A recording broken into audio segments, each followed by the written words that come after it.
Hello students, today we will study the poem To Autumn written by John Keats.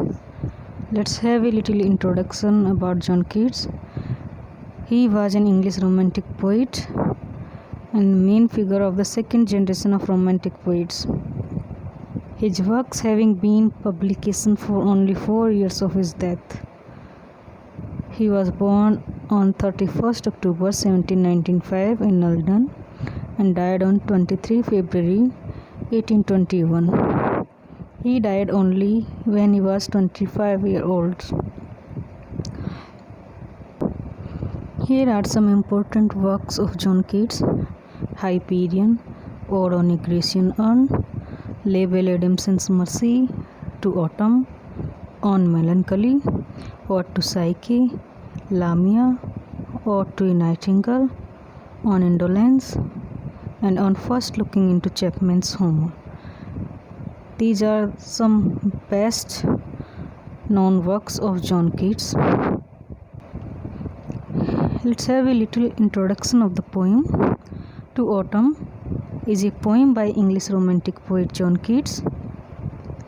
To Autumn is the final work in a group of poems known as Keats' 1819 Odes. To Autumn, after a walk near Winchester, one autumnal evening. John Keats ने ये कविता तब लिखी जब वो Winchester के पास autumn के season में एक शाम को घूम रहे थे. ए लिटिल और a year following the publication of to Autumn Keats died in Rome. और जब कीट्स ने ये कविता लिखी थी तो उसके कुछ ही दिनों बाद रोम में कीट्स का देहांत हो गया. To autumn is an ode. And what is a ode? Ode is a lengthy poem और लेंथी लिरिक. ये काफ़ी लेंथी होते हैं. सीरियस इन सब्जेक्ट मैटर, और इनका जो सब्जेक्ट मैटर होता है वो गंभीर होता है. Elevated in its word choice and style, और जो इनकी शब्दावली होती है और स्टाइल या डिक्शन जो होता है वो बहुत ही एलिवेटेड टाइप का होता है. Elaborated structure in stanza. The Horatian Ode to Autumn, uniform stanzas, same metrical pattern, more personal, meditative and restrained. To Autumn की जो विशेषताएं हैं वो ये है कि इनमें यूनिफॉर्म स्टेंजास का यूज़ किया गया है. इनकी जो स्टेंजास हैं वो सिमिलर हैं. प्रत्येक स्टेंजा में 11 लाइन है. सेम मीट्रिकल पैटर्न, और प्रत्येक स्टेंजा में सेम मीटर का यूज़ किया गया है. और जो पोइम है ऑटम, ये मोर पर्सनल, मेडिटेटिव और रिस्ट्रेंड है. यानी कि इसमें कवि के खुद के अपने पर्सनल विचार, और मेडिटेटिव मीन्स जो वो सोचते हैं उस ऑटम को लेके, उनके बारे में उन्होंने इसमें लिखा है. Now see the poem to autumn. Season of mists and mellow fruitfulness, close bosom friend of the maturing sun, conspiring with him how to load and bless with fruit the vines that round the thirst you run, to bend with apples the most courteous trees, and fill all fruits with ripens to the core, to swell the gourd and pump the hazel cells with a sweet kernel, to set bidding more and still more latter flowers for the bees, until they think warm days will never cease, for summer has overbrimmed their clammy cells. This is the first stanza.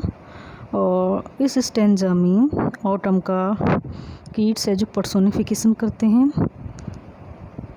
Autumn की जो विशेषताएं हैं या autumn में क्या क्या होता है वो सारी चीज़ें इसमें वो बताते हैं. अब हम लाइन बाय लाइन इसका हिंदी ट्रांसलेशन और एक्सप्लेनेशन देखते हैं. Keats addresses autumn as season of mists and mellow fruitfulness, close bosom friend of the maturing sun. Autumn को एड्रेस करते हुए वो कहते हैं कि ऑटम क्या है? सीजन ऑफ मिस्ट एंड मेलो फ्रूटफुलनेस. यानी कि ऑटम मिस्ट जो धुंध होती है, कोहरा होता है, उसकी ऋतु है. एंड मेलो फ्रूटफुलनेस, और उसके साथ ही जो फ्रूटफुलनेस यानी फ्रूट्स जो पक जाते हैं, फ्रूट्स के पकने की ऋतु है. वो कैसे फ्रूट्स होते हैं? मेलो, बहुत ही स्वीट स्वादिष्ट फ्रूट्स जो होते हैं उनके पकने की ऋतु होती है. ऑटम है जो क्या है, close bosom friend of the maturing sun, close bosom friend यानी कि बहुत ही प्रिय या हार्ट के जो करीब होता है, ऐसा एक दोस्त है। किसकी है? ऑफ द मैच्योरिंग सन, जो धीरे धीरे जो मैच्योर हो रहा है सन, यानी कि धीरे धीरे जो उसके टेम्परेचर में जो वृद्धि हो रही है। सन, मैच्योरिंग सन मीन्स यहाँ पे सन का भी पर्सोनिफिकेशन किया गया है, तो सूर्य की फ्रेंड है autumn. From the title it is clear that the speaker is talking about autumn.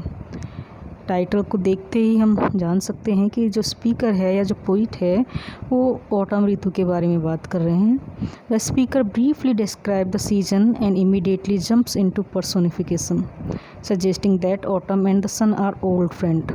जैसे कि मैंने बताया है, स्पीकर कहता है कि ऑटम है वो सूर्य की एक फ्रेंड है और बहुत पुरानी फ्रेंड है।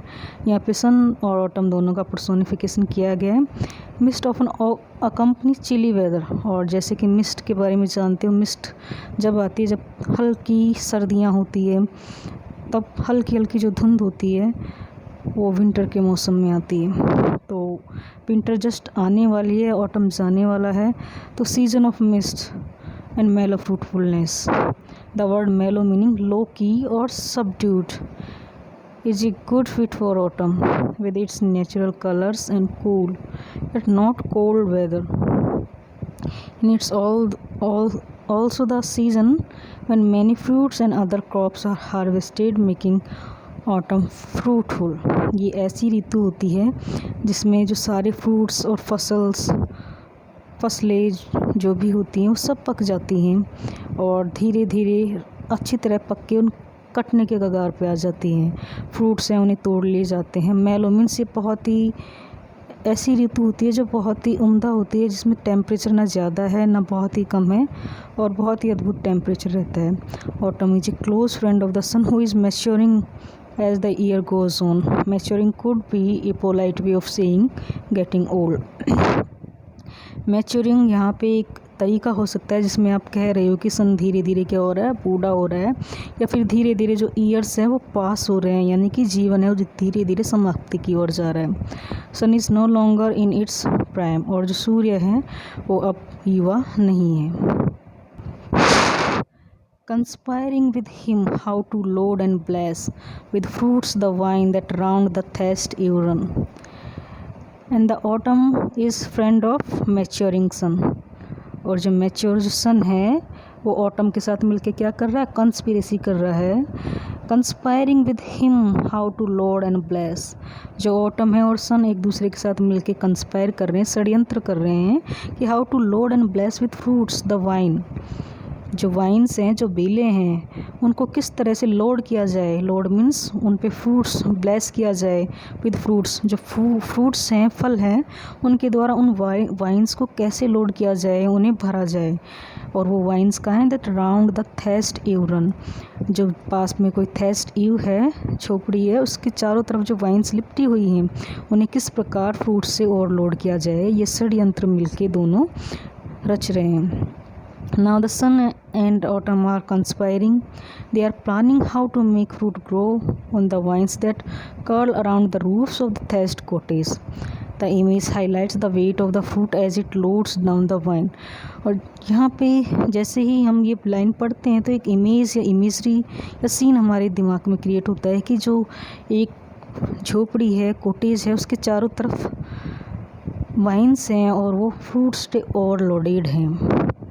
Thatched cottage suggests a pastoral setting characterized by shepherds, sheep, maidens, and agriculture. The pastoral as a literary genre was thought to originate in ancient Greek, and the ode is a Greek form. So it is appropriate for this ode to include pastoral themes. Keats' other great odes, especially Ode on a Grecian Urn, include similar imagery.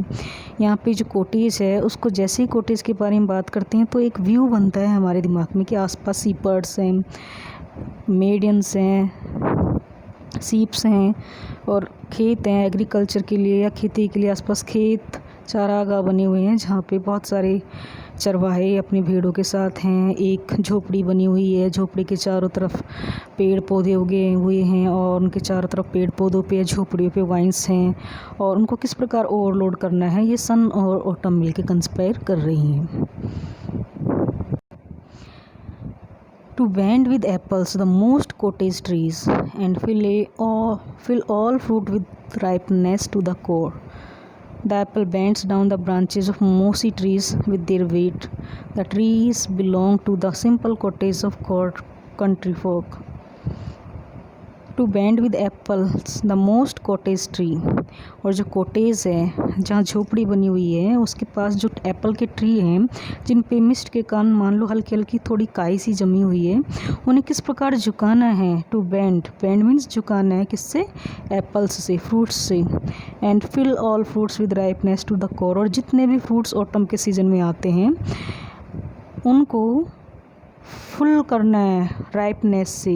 उनका जो core होता है, अंतिम सिरा जो होता है, चाहे से वो एप्पल हो या कोई और फ्रूट हो, उनको उनके मध्य भाग से लेकर उसके अंतिम सिरे तक राइपनेस से भरना है, पकाना है, उन्हें स्वीट करना है बहुत अच्छे तरीके से। तो ये कंस्पिरेसी कर रही है ऑटम और सूर्य एक दूसरे के साथ मिलके। To swell the gourd and plump the hazel sails with a sweet kernel, to set budding more. In line 6, the ripeness converged on the center of the fruit. Now the ripeness extends like a balloon to fill up nuts and gourds. The opposition of these motions help us visualize the process. Gourd include things like squash, zucchini, and especially pumpkins.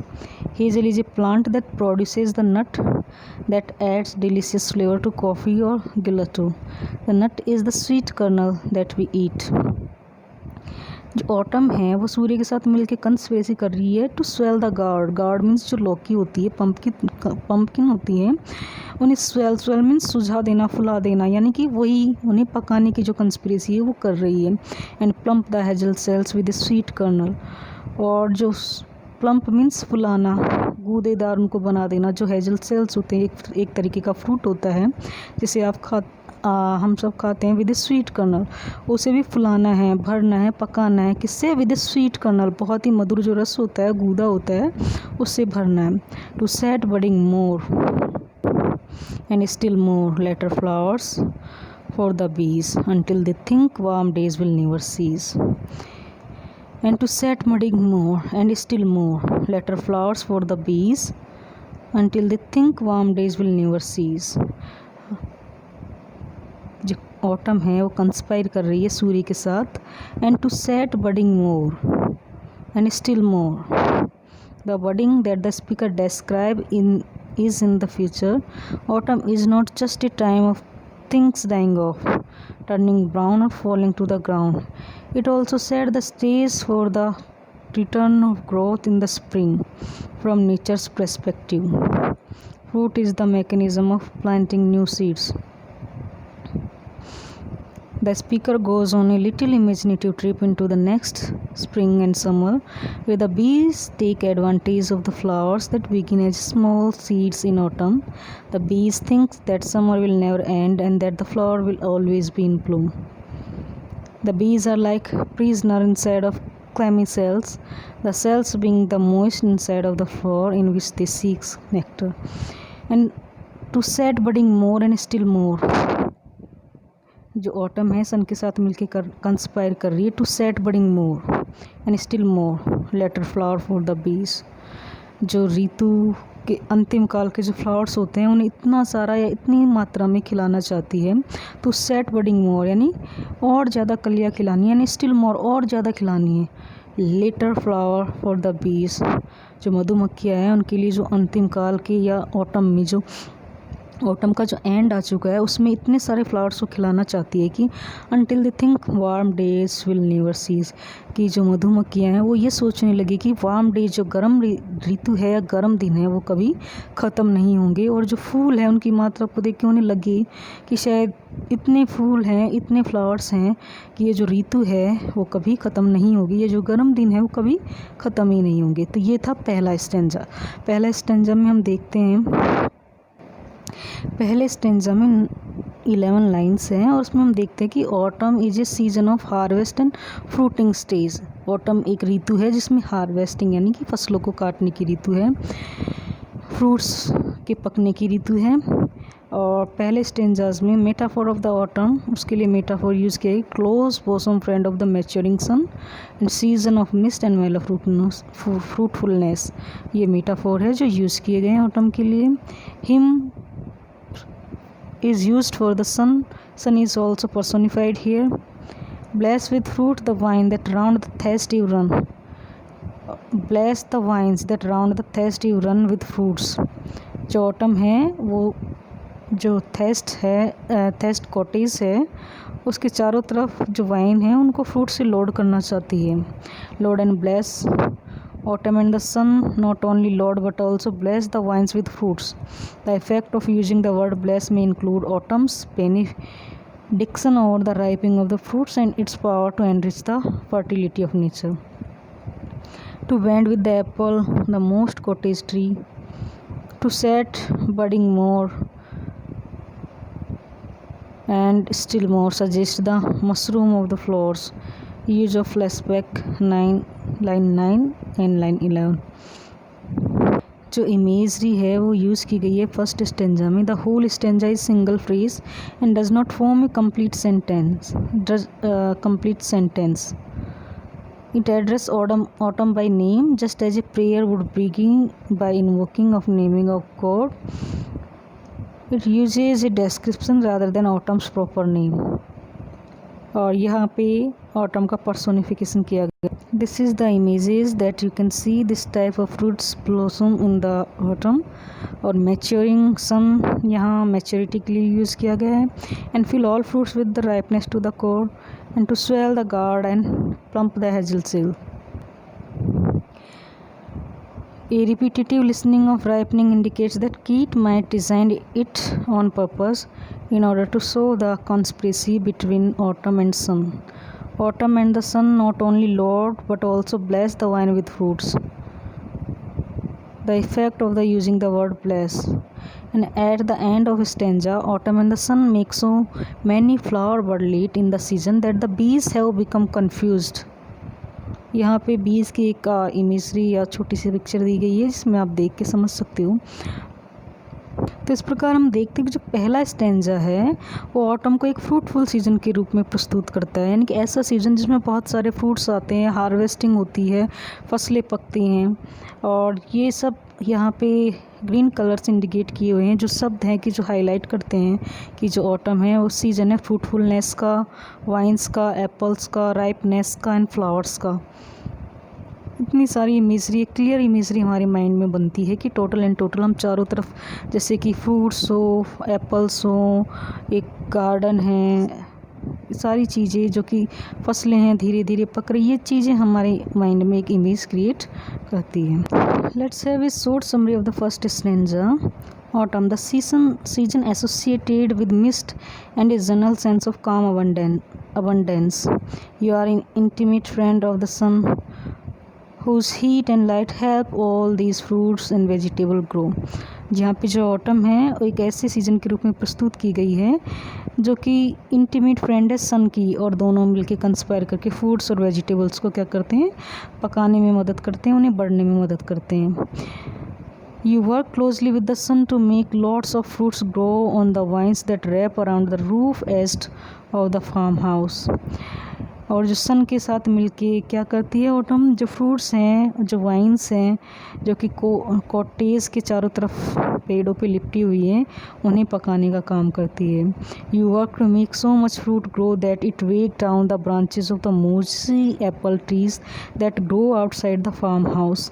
और जो farm house के बाहर की तरफ जो Apple trees उगे हुए हैं उनको तुम ब्लेस करती हो, लोड कर देती है। ऑटम है जो लोड और ब्लेस करती है कि एप्पल के वज़न के कारण जो मोसी ट्रीज़ हैं एप्पल के, वो क्या होते हैं, झुके हुए प्रतीत होते हैं। Together you and the sun make every fruit completely ripe. Autumn और जो सूर्य है वो दोनों मिलके इस जितने भी फ्रूट्स होते हैं उन्हें पकाने का काम करते हैं। You make gourd swell and hazel shells grow fat with a sweet nut inside. और जो ऑटम है वो क्या करती है, जो गार्ड होते हैं, पम्पकिन होते हैं और हेजल सेल होते हैं उन्हें मोटा कर देती है, उन्हें पका देती है, उनके अंदर जो स्वीट कर्नल होता है उनसे उन्हें भर देती है। You make the flower grow new birds and keep growing more and when these birds Bloom बीज गैदर द फ्लावर पोलन। और जो ऑटम है वो क्या करती है, सन के साथ मिलके इतने सारे फ्लावर्स खिला देती है, नई कलियाँ खिला देती हैं कि ऐसे लगता है कि जो सीज़न है फ्रूट्स का और फ्लावर्स का वो कभी ख़त्म ही नहीं होगा। Those bees think your warmth will last forever because summer brought so many flowers and so much pollen that the beehives are now overflowing with honey। इतने सारे फूल खिल जाते हैं कि जो बीज होती हैं वो कंफ्यूज हो जाती हैं कि ये जो मौसम है वो कभी ख़त्म ही नहीं होगा, फ्लावर्स का जो मौसम है वो कभी ख़त्म ही नहीं होगा। और जो उनके बी हाइव्स हैं, जो मधुमक्खी के जो छत्ते हैं, वो शहद के द्वारा ओवरफ्लो होने लग गए हैं। इतने सारे फ्लावर्स तुम सूर्य के साथ मिलके क्या कर रही हो, खिला रही हो। तो ये था पहला स्टेंजा।